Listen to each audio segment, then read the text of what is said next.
Well, the main thing about Masquerade, I remember, was once going to a funeral at which the Masquerade man, who I'd known, had died. There was a playoff between the Masquerade men's, his colleagues' um, rendition of the funeral and the burial, and the church's rendition of the funeral and the burial. And they both gave each other a space to do their thing.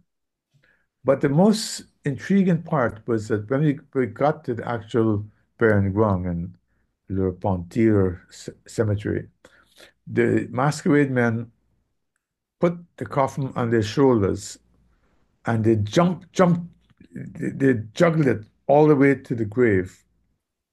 And again, they let the preacher do his thing, and then they did their own thing. They were singing, they were dancing, they were jumping up. It was a complete opposite of what the priest was doing. But again, I was struck by the way in which each side made allowances for the other to do their thing.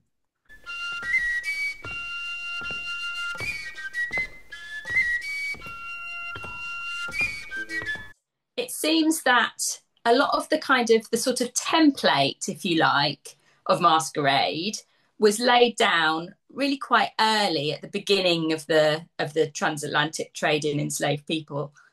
It seems to have emerged from practices brought from those people from Africa and in combination with practices brought from Europe, both by elite people, but actually predominantly more by some of the poor indentured servants who were brought from Britain, from England, Scotland, Wales, Ireland, at the very beginning of the trade, where actually the reliance wasn't as much yet on African people being brought from the continent over the Atlantic, but actually there was a lot of indentured servants who were working there as well from Britain.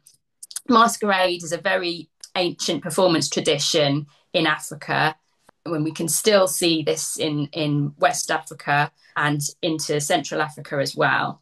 And masquerade is a type of performance where both the sacred and the secular are present, and their kind of interwoven nature is highlighted. So you have both secular elements of kind of play, and you've also got the sacred elements of ritual, all kind of mixed in together. There is a lot to do with the spirits, with the sacred in masquerade. And we can still kind of hear some of the resonances of that in some of the words used around Caribbean masquerade. So if we think of the stilt man, Moko Jumbi, Jumbi is the word for spirit. And Moko is referring to mock, so mocking the bad spirits and trying to chase away the spirits is what that stilt character may be related to. So how we can see this coming together with some of the European traditions is that there was a period during the end of the year that we now refer to as the 12 days of Christmas. Those 12 days are the difference between the solar year and the lunar year.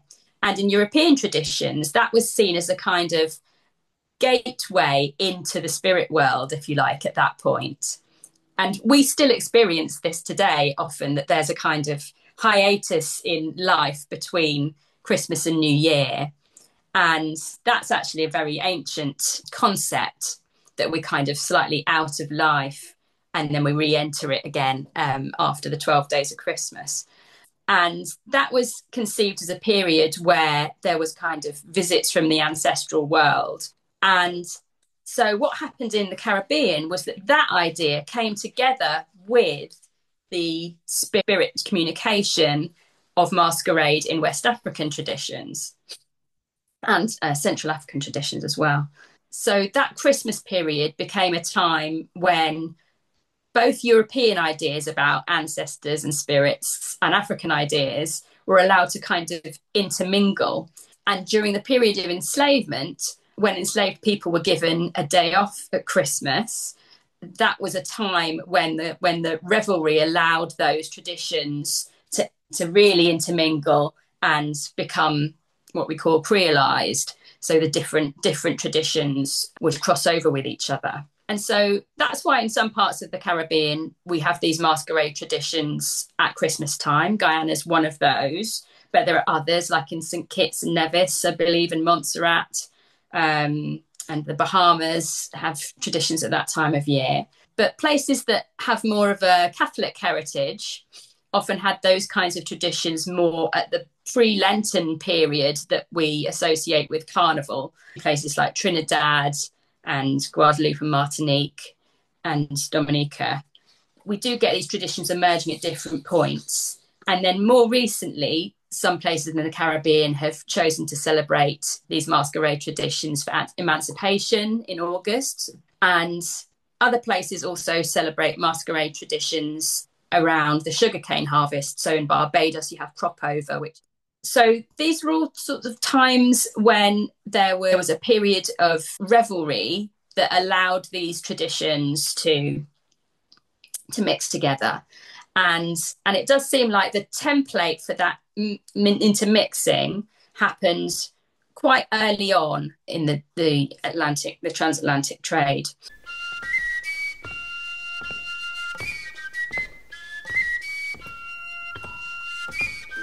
Masquerade has been described as Afro-Creole, which I think is quite a useful term because it encompasses how there were some of these European influences, but the overall aesthetic and the kind of stance of masquerade was predominantly African. So we can think of it as a kind of African take on all of the traditions that were being mixed in this kind of Caribbean crucible at this early point in the transatlantic trade. Aesthetics and the kind of stance of it seem to be predominantly African.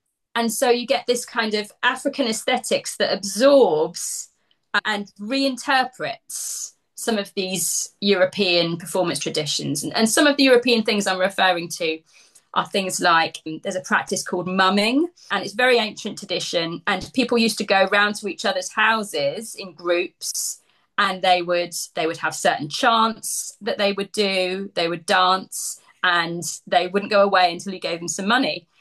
Another one is wassailing, which is a processional practice with animal disguises that happens at night time, and everyone processes together. It's interesting to think about how those sorts of performances that challenged European authorities were then reinterpreted in a Caribbean context.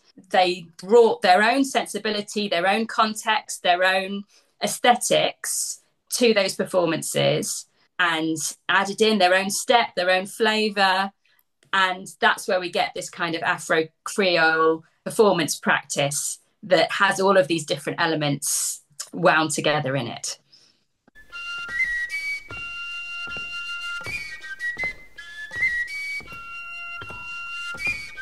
The element of it that challenges authority in some cases isn't always very explicit.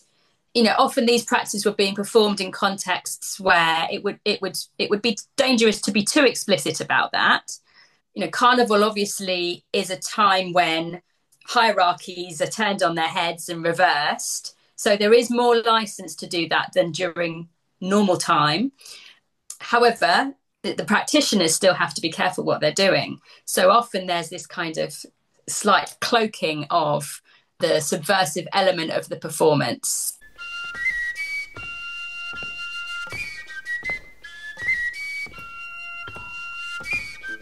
You had Mother Sally, and you had the lady with the big bum bum dancing. You also had the stilt dancer, and you also had the dancer, the foot dancer is on the street, and the one I used to like is Mad Cow. All bands do not have all of those characters, So a band may have a still dancer, and all of them would have had a foot dancer. But then along with the foot dancer, they will try to get a Mother Sally or the lady with the big bum bum or the still dancer. Guyana has some really wonderful characters, or sometimes they're called images, as part of Masquerade. We can see resonances of those characters across the Caribbean. So, for example, Guyana has the character of Bam Bam Sally, so the lady with the large posterior who dances and whines in a way that animates that posterior. So we can see resonances there there's a Mother Sally character in Crop Over in Barbados, for example, who tries to seduce all of the men around her with her whining. And another character called Dame Lorraine in Trinidad and Tobago has resonances of that sort of aesthetic as well. And some people have linked this character to transvestite masquerades in Africa, because it's a man who is impersonating a woman in Bam Bam Sally. So some people have related this kind of masquerade to the Nigerian Gelede, for example, who have men who dress as women in this particular kind of masquerade. Mad Cow is a person in the thing, and he used to come charging into the crowd and people scattering. One of the best Mad Cow dancers I ever saw was in Starbuck Market Square. No fancy costume. He dressed in a straight white costume, very West African. White hat, white costume. His bull cow, unlike others, was totally black. No fancy colors on his bull cow, totally black. Man, and that guy used to play with that bull cow in a fantastic. He and the cow were one. No smiling on his very serious face, in-person face, but he was dancing with that cow and tossing it around and doing his stuff. And so I'm seeing him now as I'm speaking to you. Yeah, he was a mad cow. But other people used to dress up the cow with colors and different things, and so not him. For example, the mad cow or mad bull masquerade. This is actually a really ancient masquerade tradition that's seen in medieval Europe, and it was used to condemn clerics, apparently. But we again see it across the Caribbean. So there's a donkey man called Bull in St. Kitts and Nevis, another character called Borriquit in Trinidad. And Barbados also has a donkey masquerade that's got a similar kind of frame that people animate. Another one we can look at is the stilt man or tilt man in Guyana. That's often called Mokojumbi in other places in the Caribbean. As I said, that's sometimes conceived to kind of scare away bad spirits. And this is primarily an African tradition, although there are stilt walkers in European traditions. The researchers suggested that this one actually is primarily drawing on the African traditions. Robert Wyndham-Nichols has argued that this comes from an archetype from the Mande cultural region that's been appropriated by Igbo culture. And we see this emerging in lots of different places: Anguilla, Antigua, Barbados, St. Vincent, St. Kitts and Nevis, St. Lucia, Virgin Islands, Trinidad, all have this kind of character.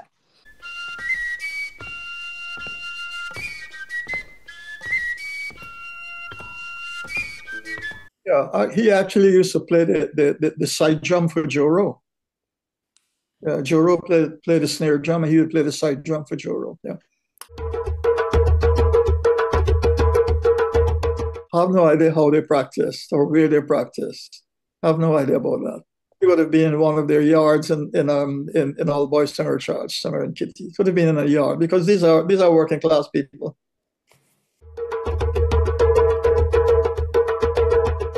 The week during Christmas and slightly after. And some of the best bands came from Old Boyston. Old Boyston. Some of the best bands came from Old Boyston. Charleston, Old Boyston, yes. Home of masquerade bands.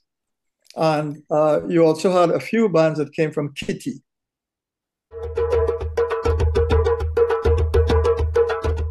Individual bands playing because they want to get their money. Mm-hmm. The only time that bands came together was when and it was the Pilgrim Brothers who got the idea of having a masquerade band festival. And that was held in the Promenade Gardens. And I used to go to see them. And that is where I first saw, he was a little boy then, the person they referred to as Potigi. That's where Potigi was a small boy. And he used to do a little bit of dancing with the Masquerade Band from Plaisance.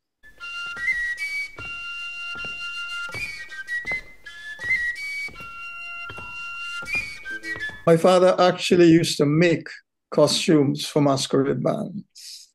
So I have a very good idea of what those costumes traditionally looked like.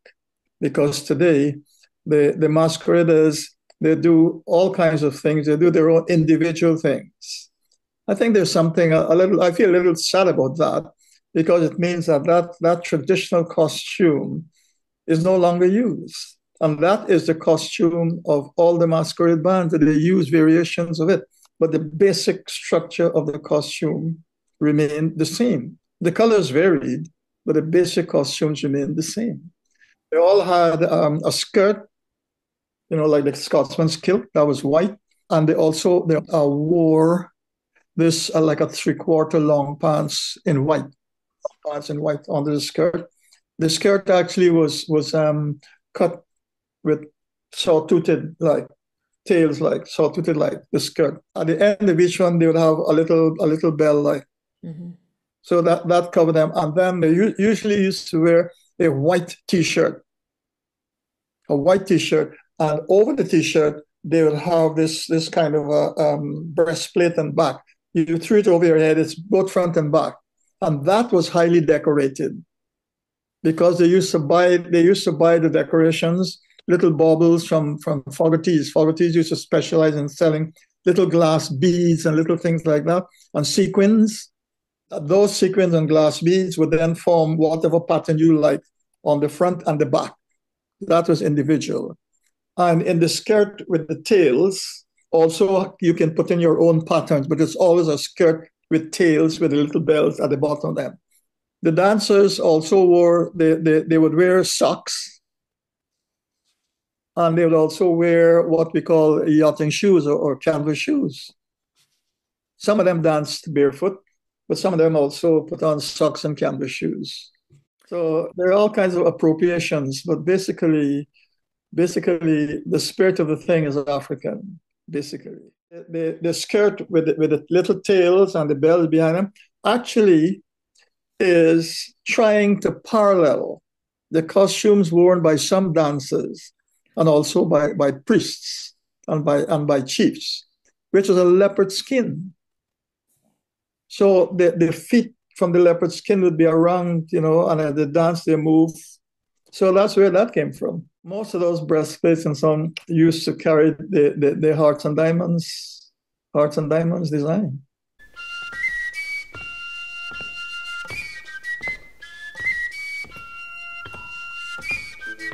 The equipment which is being used by the Masquerade Band is actually taken from the British Army. The side drum, which is originally British, the snare drum, the idea they took from the Ashanti people in Africa, and the tin whistle, which is a substitute for the fife, which was actually used in the British bands. It was a fife, a snare drum, and the side drum. That is what the British Army used. So the Masquerade Band people, they substituted whatever. Well, they got the side drum, they got the snare drum, but the fife was hard. The flute that we use in the Masquerade Band actually stems from the tin whistle, which was used by the British sailors. In the good old days of the sailing ships, beautiful ships, whenever they were going to weigh anchor, they're going to lift the anchor using the capstan. You had about 8 men pushing the handles of the capstan going around in a circle. But on the top of the capstan head, someone used to sit there, either with a fife or tin whistle, a fife, which is like a little flute. They would play tunes on this fife to keep the sailors moving around and around until the anchor was weighed. Sometimes, if not the fife, they would use a fiddle. Somebody would play the fiddle. for the same thing. Now, in Guyana, it would have been difficult for working class people to get hold of fife, which is a professional instrument used in military bands again. So they substituted the tin whistle. For those who were able to get hold of it, they would use a flute. And his name just slipped me. There was one player with a flute. He was so good with that flute. And what he used to do, actually, he used to slow down the tempo of the Masquerade Band. Ulick, something in the name like that. But he used to slow down the tempo. And the result was that people used to tramp behind his Masquerade Band. I did that. You jump off your bicycle, you're pushing your bicycle, you're tramping along. Because he used to slow, he's the one who broke that tradition of playing at high speed. He slowed it down. And people used to follow him like the Pied Piper of Hamelin.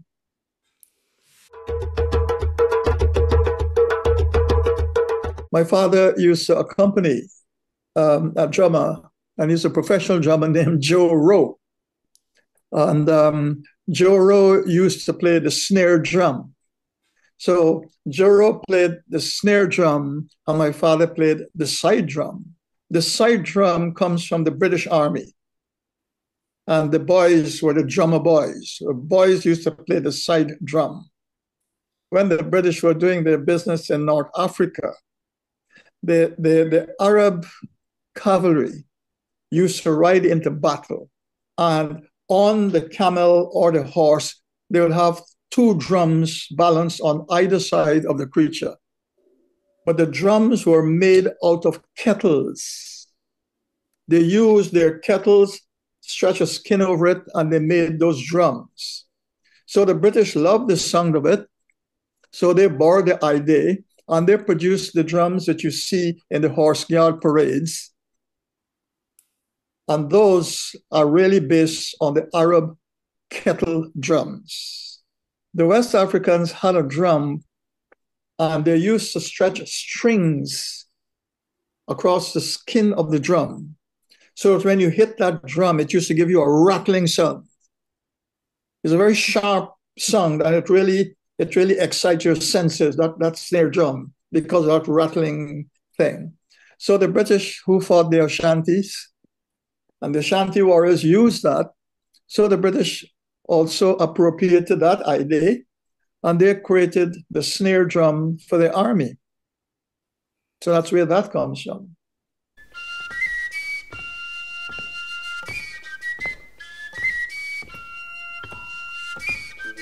And then if we look at some of the dance steps, sometimes these are a bit more difficult to pin down because it really needs quite a lot of research to look carefully at the steps and be able to tie them together between different places.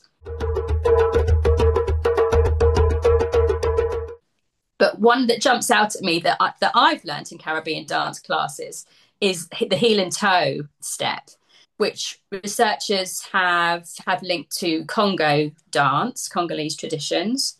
But we also again see that across the Caribbean. In the Montserrat Masquerade, there's a heel and toe polka, which seems to draw quite a lot on European influences. But as I've said, the heel and toe is also an African step. The donkey parade is also another really ancient tradition that emerges in the Guyanese steppes. This is an ancient practice that was often used by communities as a form of kind of community justice, that people who had done some kind of wrong in the eyes of the community were put on a donkey, often facing backwards, and paraded through the town as a sort of ritual humiliation so that they wouldn't do wrong again. And this is seen in a lot of traditions in Italy during the Roman Empire, as far back as that, in post-Renaissance France, and even in the Indian subcontinent as well, this has been used. This is probably a very ancient performance practice that's coming through in that donkey parade step.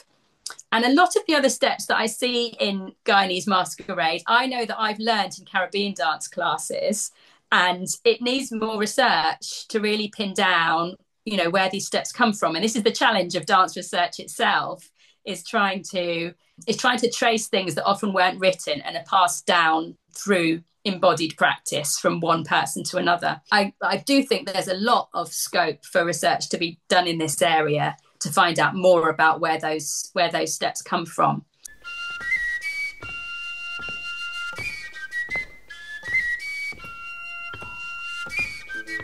Cropover is a festival that was intended to celebrate, even in the early days, starting from enslavement forward, to celebrate the bringing in of the harvest.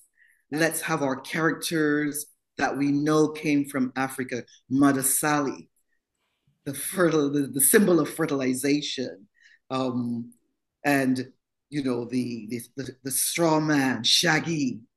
All of these characters were characters that we brought forward. And so we continue to do that. So around June, you have that bringing in the harvesting. And then from there, a series of activities that then lead up to what we call Kadooment Day, which is that final celebration. And you will see folks, Stiltman, Shaggy Bear, Mother Sally with the big bosoms and the big backside fertility symbols parading. But one of the activities that we've started that's new is something called We Gather In. And We Gather In has been brought into place to bring folks together parish by parish. And then they're going through each parish and having activities, bringing those communities together. And as a result, you will also see then when Masquerade will come into play.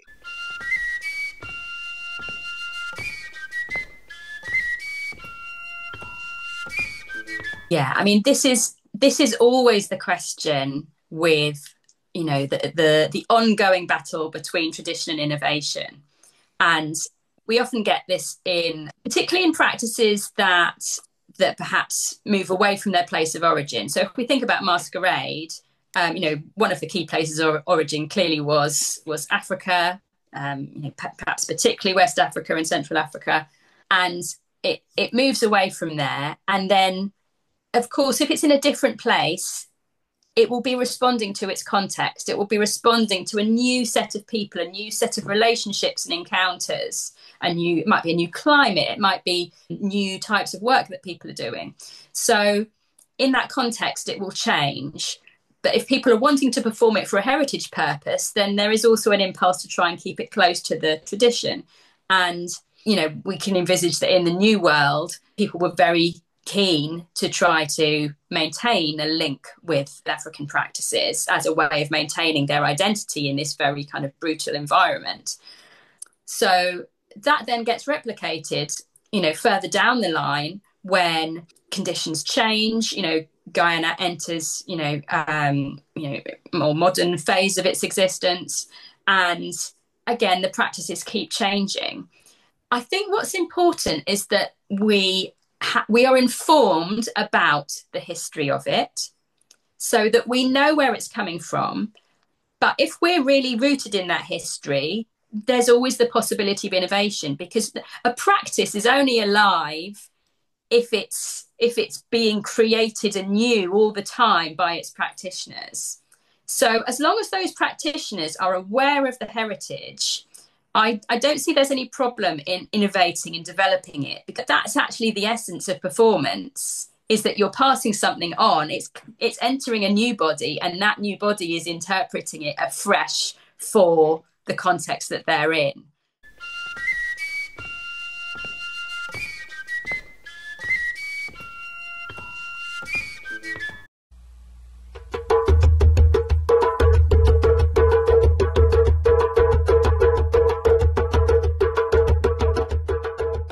I was once a youth ambassador at the African Culture Development Association, known as AGDA.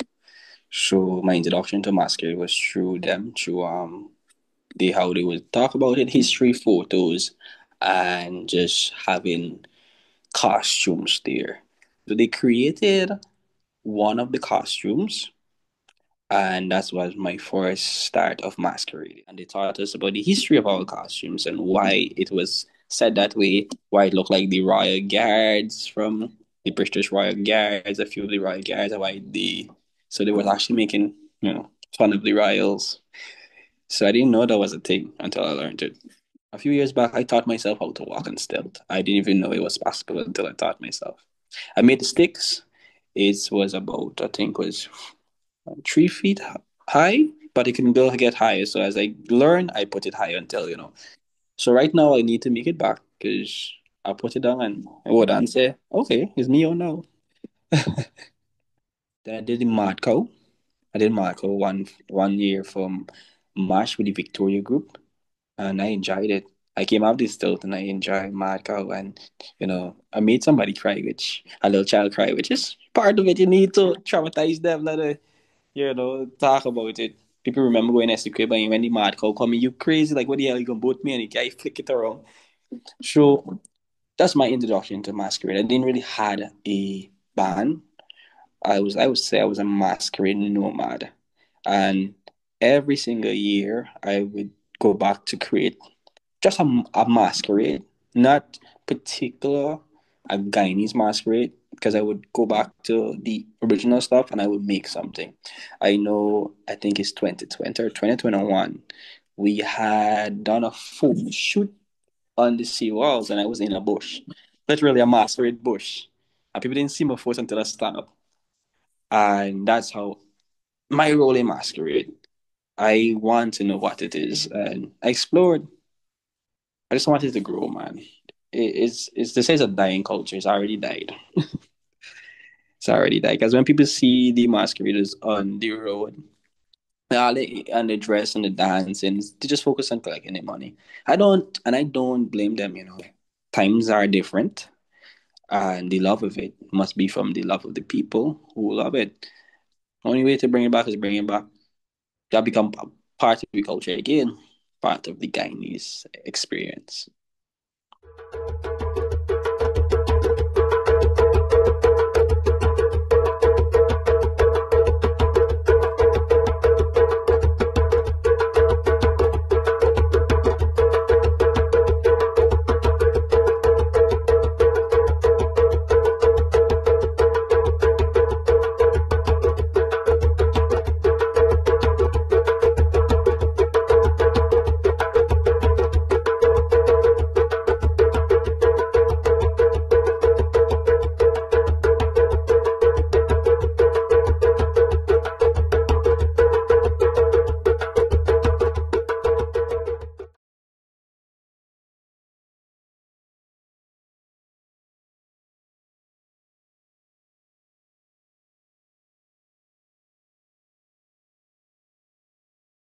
Yeah, there are a few things I'd like to add to what I stated before.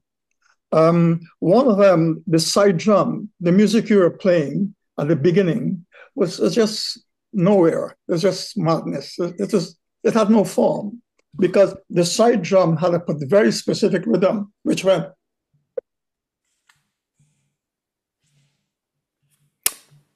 That was a beat for the side drum.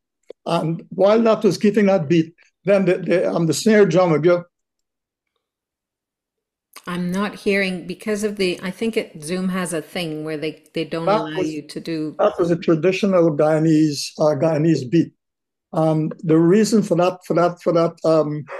snare drum giving it that pattern was because the Ghana warriors, the Ashanti, that snare drum produced energy. It gave you energy in your legs. That's why they had that snare drum. And I remember once in the parade ground when they were having a festival, there was a lady standing and a little girl was dancing her feet off.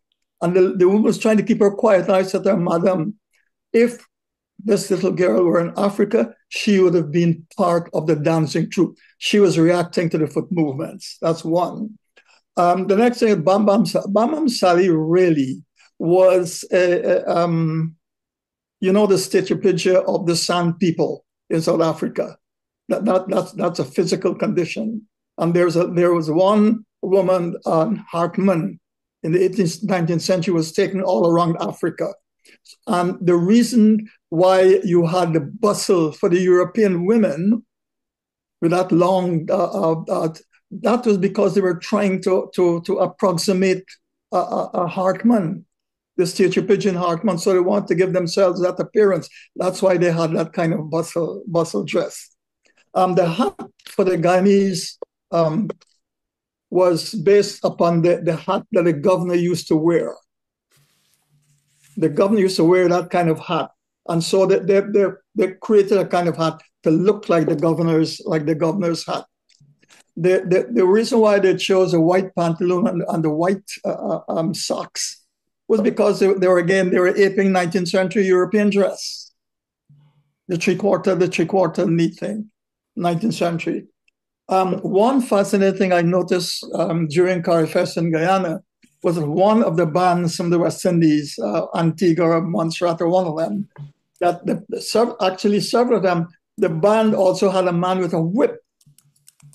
He was cracking the whip while I said, but this is crazy, because the whip, of course, takes you back to the days of slavery. So that was some kind of strange remembrance going on there. The thing about the dancers in Guyana as well was that to be a good dancer, you had to be able to, while you're dancing, to bend down and pick up coins. Coins were thrown onto the ground. You had to be able to dance that, bend and pick up the coin without stopping. And that was to show the way in which you were really a superb dancer. You had to bend and pick up that money. Very interesting documentary. And certainly, I think both Royal and Stanley points to the need to documentation and sort of as much more research. In Trinidad, we don't write things down, and we have to rely on outsiders coming in and reporting. And the problem with that is the outsiders never really get to the kind of heart and spirit of what the people who are expressing their culture and their history. And so so this kind of third eye reliance has got its limitations, but it's what we have. Um, I think the other thing is there's something in science called a confounder, and that is something that appears to be something, but it might be due to something else. And it's something that when you're doing epidemiological research, you have to build into your study ways to actually make sure that you're not fooled by a chance association, which is not causal. So I think that nobody really knows what goes into a creative person's mind when they come up with something. Certainly, writing about this, there's almost no documentation about the creative process for Caribbean artists. Um, Catherine Chan did an excellent exhibition last year on the design of one costume, and it is absolutely amazing the amount of research that went into the design of a costume on the hummingbird. The Dame Lorraine costume in Trinidad was brought from Martinique, and originally it was a transvestite costume, and the Martinique mask almost entirely comes from Nice. Most of the people who had come over were from that area, and they brought with them their carnival. And the carnival, the Dame Lorraine, even the name gives it away. It's a parody of a sort of upper class or gentrified woman with her duet, which she would tuck in. And in fact, in one account from a novel by Jorge Amado, he talks about a costume like this, worn by men, usually also wearing a cassava, which would swing back and forth as the Dame Lorraine costume dance. And of course, the cassavas would swing forward and cause much mirth and so on. Um, I worked in Liberia quite recently, and there you can still find the stilt walking costumes, which they call the devil, by the way. And it's very much part of the current contemporary sort of West African experience. One other thing that Sani alluded to, which I think is really important, all the masquerade, and so it's interesting and decorative and so on. But the root of it really is the music and the drumming, which entirely comes from Africa. And for me in Trinidad, the heart of the carnival is the Juve. And in the Juve, it's the most simple form of mask. You're just in old clothes with mud and paint, but it's the drumming that inspires the movement. And I think that the drum comes first and the masquerade sort of follows after that. For me, um, the origins and the connection as a creative that I wanted to make my own masquerade outfit, using the still and using stuff and being a part of AGDA youth group back in the days, they taught us the connection of the West African tribes, the Fulanis, the people who came from Benin, and the spiritual side of masquerade, which a lot of the masquerade persons before we come here were shamans, and they would invoke the gods or invoke the ancestors, and they had their own process. For me, it's somewhat similar. Like what the guy said, first the drums came first and then the masquerade. We have photos, probably in the archives. We have stories, we have videos out there, and I would love more young people, because I'm a masquerader. I would tell people I'm a masquerader, and beneath the origin we might not know the full origin, but we must not separate the spiritual origin of masquerade too. We must also study the spiritual side of it too. Been a bit neglectful of the chat. An interesting comment there from Nigel Durant, I hope I'm pronouncing that correctly, saying that the bull play in St. Kitts is of indigenous origin based on an event that took place at a plantation. Someone earlier had said that he thought that the art form had died. And I'm wondering, given our worldview now, as our societal worldview of being a part of this modernity project, this post-modernity project of skyscrapers and all those kinds of things, and perhaps the concept of class, do those two things affect the future of the masquerade?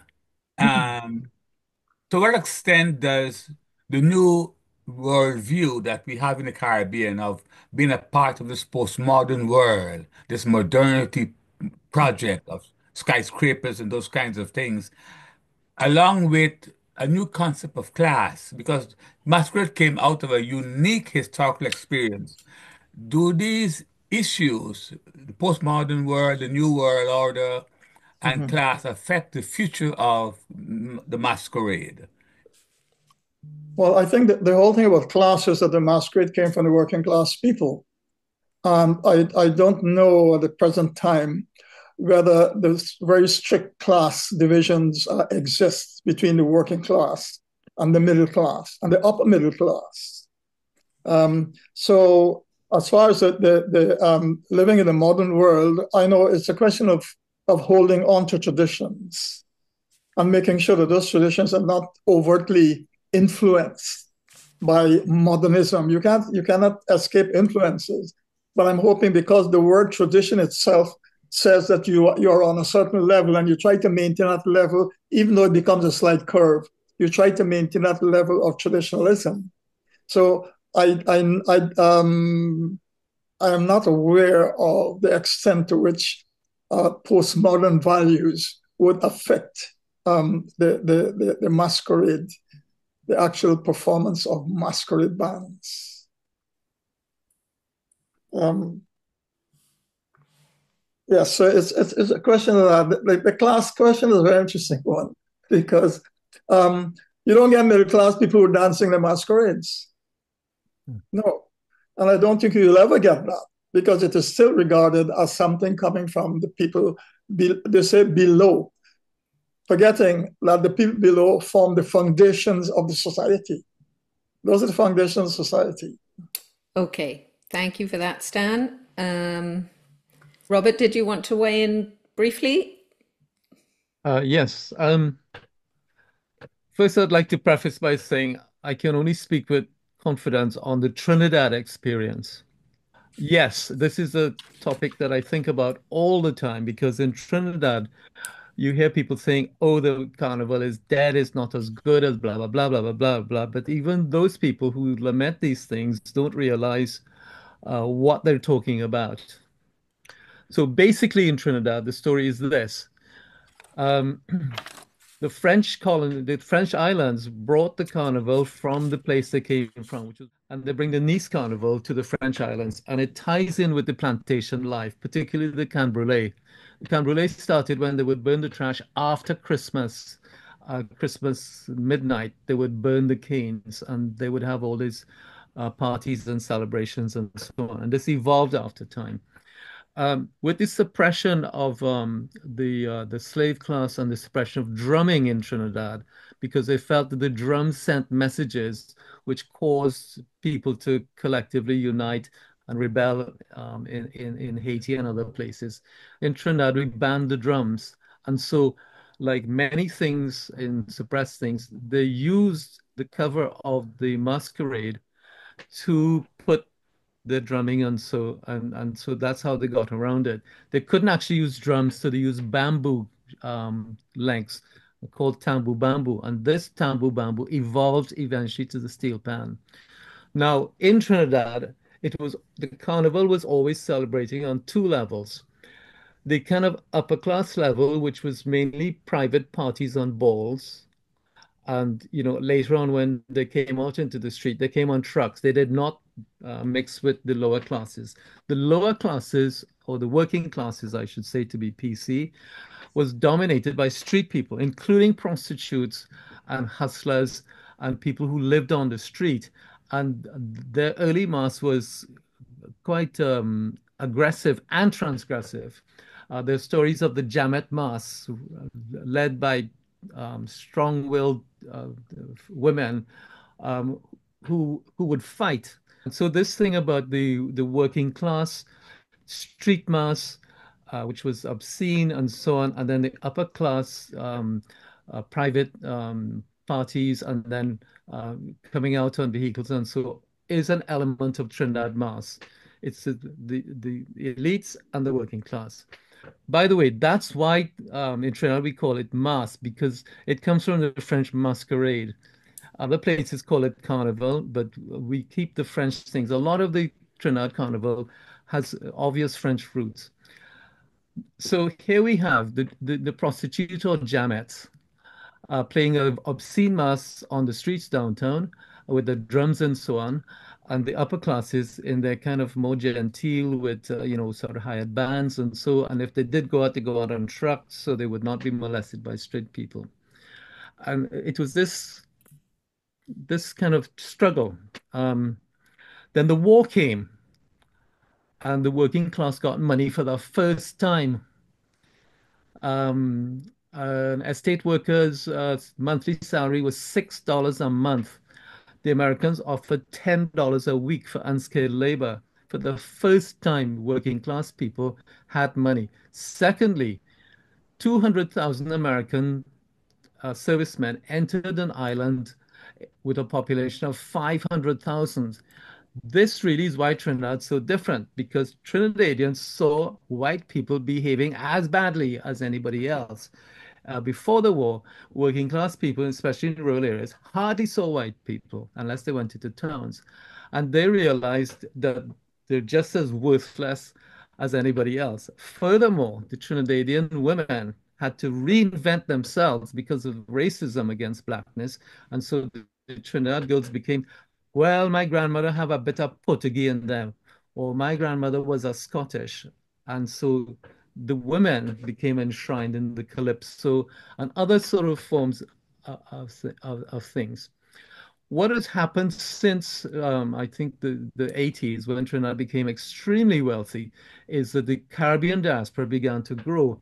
And now you have people who born in Trinidad with a great nostalgia for what they remembered as children or their parents talking about, and they are now feeding into the sort of carnivals of Trinidad. They are well organized. They are sort of they're out of the island. They pay in US currency, and the costumes now are being manufactured in bulk in China, but decorated in Trinidad. Yeah. And so this thing of the sort of things moving, the carnival in Trinidad is alive, but it's not the post-war carnival, which people sort of miss. And I too miss it because it was inventive. It used ordinary people, working class people. It drew upon their own traditions of making stuff and their own sense of self. And now, meanwhile, people are still keeping the mask. This young man who made costumes, the one on the seawall, so he is a mask maker. He's got the true spirit. He's using what he can. That is the sort of creativity that we have to preserve, and we have to pay for it because these people, these people can't just exist out of their passion. And this is where the Caribbean people must invent in what we have, record it, and help young people, and not make them feel that because they can't afford 500 US for a costume that they cannot take part.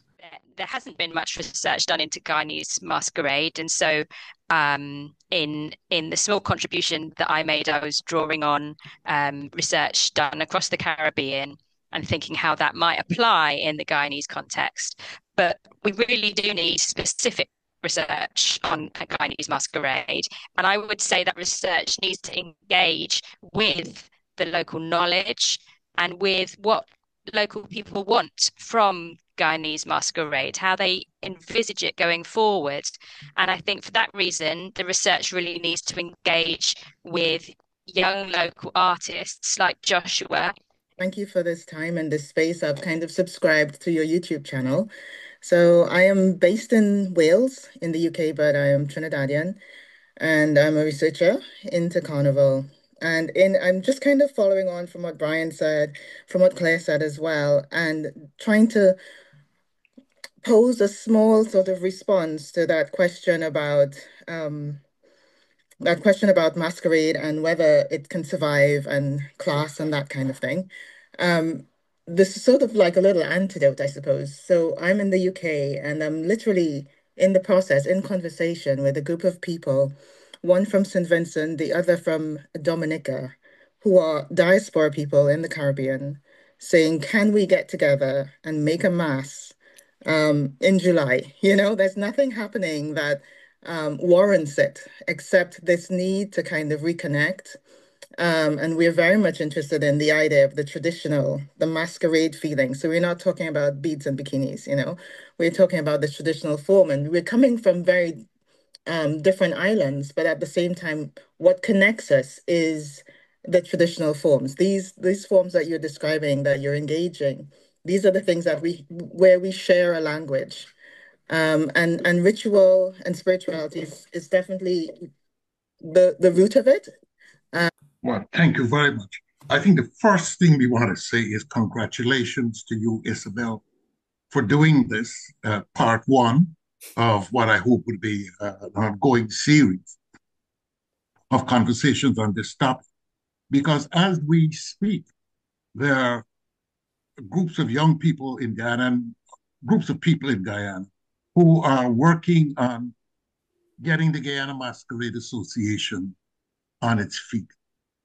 And that, as it looks at the Guyana Masquerade experience, is also looking at not only roots, but the encounters that transpired in Guyana and the exchanges that take place.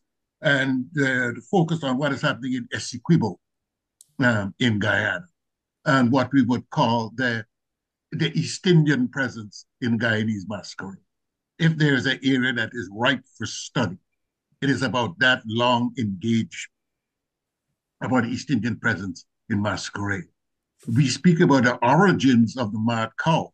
We see Doug writing in the Christmas Annual in 1958 about a character called Marajin Voodoo and the cow. And the description of the cow, which was given as being anatomically correct, is something that we see in our contemporary mad cow. So the question about origins of mad cow, that's open for research that Clare is suggesting. Also, in terms of the musical instrument, we are starting a conversation with a gentleman in New York, in Queens, who played the bansuri flute in the and the mandir in Essequibo.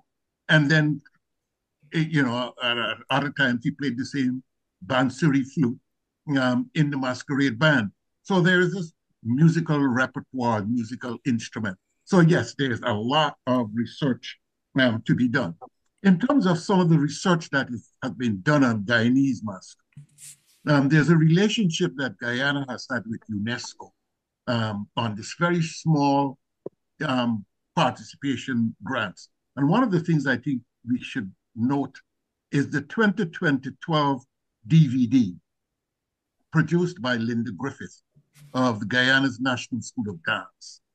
And that identifies and illustrates 11 of Guyana's masquerade dance steps. Donkey Parade, Lady Going to Market, Scottish Highlander, Boy Robin, etc. Plus, we recently heard at a national convention in Guyana about a 12th masquerade step in Guyana called the Chicken Scratch. I would want to also comment that as we look at masquerades in the Caribbean, we have typically been looking at it either from the perspectives of the colonizers, research traditions, United States, Canada, even UK. And we've not been listening much to what is coming out of Africa. Africa's writings about its masquerade and its the future. And I would like to recommend Raphael Chikoji Njuko's recent book. This is it here. The title is West African Masking Traditions and Diaspora Masquerade Carnivals. This is really a valuable read at this time, in that it looks at the Bantu area, the Bantu cultural area in Africa, which is that West and Central African area, as the source to compare Igbo and Yoruba and the other members of that West Central Africa group, and how those manifestations, those things manifest themselves in the Caribbean. Thank you, Prof. And I should say also that the Guyana Cultural Association actually at least started this chapter of the conversation with its publication on Masquerade, which is featured in the film. The cover is featured in the film. And maybe Prof is going to share a copy with us. Yes, there we go. And I believe the PDF is available online actually as well. That's right. I wanted to end with one very brief statement, and that is the mad cow and the bull cow. It used to be called the bull cow as well. Mad cow and bull cow. Yes.